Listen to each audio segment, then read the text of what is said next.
என்ன பயிற்சி பண்ணாரு, அது ஒரு ரகசியமா பண்ணியிருப்பாரோ அப்படிங்கிற ஒரு கருதுகோள். தகுதி உள்ள நபர்களுக்கு பயிற்சி கொடுக்கலாம், அது வரவேற்கக்கூடியது. தகுதி இல்லாதவன்கிட்ட போய் உயர்ந்த பயிற்சியை கொடுக்க முடியாது. அனைவருக்கும் அன்பான வணக்கங்கள்.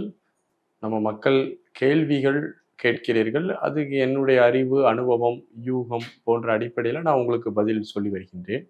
அன்பர் ஒருவர் கேட்டிருக்கிறார், புத்தர் பெருமான் ஞானம் அடைவதற்கு பயன்படுத்திய ரகசிய பயிற்சி எது? ரொம்ப ரகசியமான பயிற்சி செஞ்சு தான் அவர் ஞானம் அடைஞ்சாரா அப்படின்லாம் கேட்டிருக்கீங்க. மனித மனமானது ரொம்ப விசித்திரமான ஒன்று. ஏதாவது ஒரு விஷயம் ரகசியமா இருக்குன்னா அதை அறிந்து கொள்ள வேண்டும் என்ற ஆர்வம் மனித மனதுக்கு இருக்கிறது. வெளிப்படையான ஒன்றை நாம் நாடுவதில்லை. ஏதேனும் ரகசியம் அங்கு இருக்கிறது, அங்க போனா அந்த ரகசியத்தை தெரிந்து கொள்ளலாம். யாராவது ஒரு ரகசியம் பேசினா அதை எப்படியாவது தெரிந்து கொள்ள வேண்டும் என்ற ஒரு பேரார்வம் மனிதனுக்கு இருக்கிறது. இது ஒரு உளவியல் மூமெண்ட்ஸ். நம்ம ஒன்றை மறைக்கும் போது அதை மறைத்த விஷயத்தை தெரிந்து கொள்ள வேண்டும் என்ற பேரார்வம் இயற்கையாகவே வரும். அல்லது நம்ம விரும்பக்கூடிய விஷயத்துல ஏதோ ஒரு பகுதி மறைக்கப்படுதுன்னா இன்னும் அதீதமான ஆர்வம், சிலருக்கு அது வெறியாக கூட இருக்கும். அந்த அடிப்படையில உங்களுடைய வினாவே புத்தர் என்ன பயிற்சி பண்ணாரு, அது ஒரு ரகசியமா பண்ணியிருப்பாரோ அப்படிங்கிற ஒரு கருதுகோள், ஒரு யோசனை உங்களுக்கு இருக்கு. அதனாலதான் இந்த வினாவை நீங்கள் கேட்டிருக்கிறீர்கள். உண்மையிலேயே புத்தர் பெருமானிடம் எந்த ஒளிவு மறைவும் இல்லை.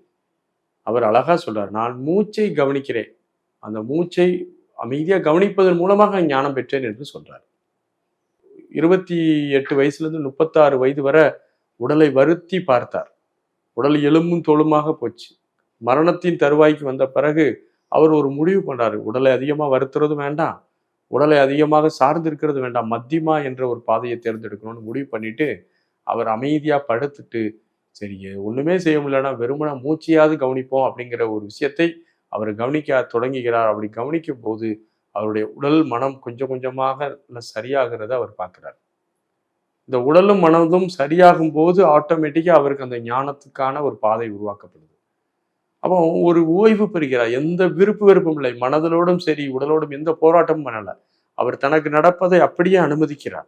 எந்த எதிர்வினையும் ஆற்றவில்லை, வெறுமனை இருந்து விடுகிறார். அப்படி வெறுமனை இருந்து விடும் போது அவருக்கு அந்த ஞானம் என்ற ஒரு தன்மை அவருக்குள் பரிணமிக்க தொடங்குகிறது. புத்தர் எந்த ஒரு பயிற்சியும் ஒளிவு மறைவின்றி மக்களிடம் கூறுகிறார். அவர் ரகசியமாக எந்த ஒரு பயிற்சியும் மேற்கொள்ளவில்லை என்பதை நீங்கள் தெளிவுற புரிந்து கொள்ள வேண்டும்.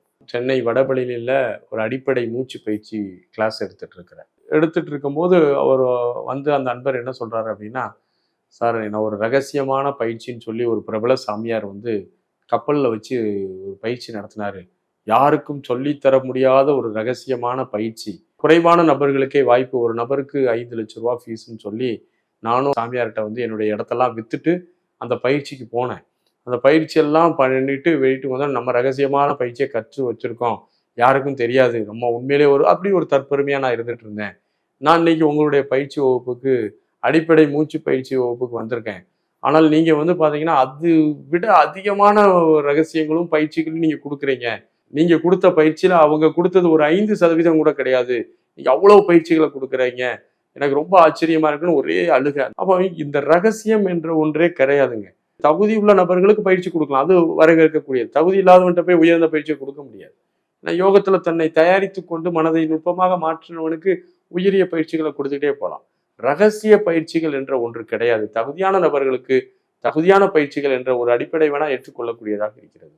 ஆகவே புத்தர் பெருமான் எந்த ஒரு ரகசியத்தையும் மேற்கொள்ளவில்லை. அதே போல நம்ம ஒய்எம்சியில இருக்கக்கூடிய பாடத்திட்டங்கள் அவ்வளவு அதிகமான பாடத்திட்டங்கள். இன்னைக்கு இந்த பாடத்திட்டங்கள் ரொம்ப முக்கியத்துவம் பெற்று வருகின்றன. ஒவ்வொரு தகுதியாக நீங்கள் உங்களை வளர்த்து கொண்டு வரும்போது ஒவ்வொரு பாடத்திட்டமாக நாங்கள் உங்களுக்கு வழங்கி வருகின்றோம்.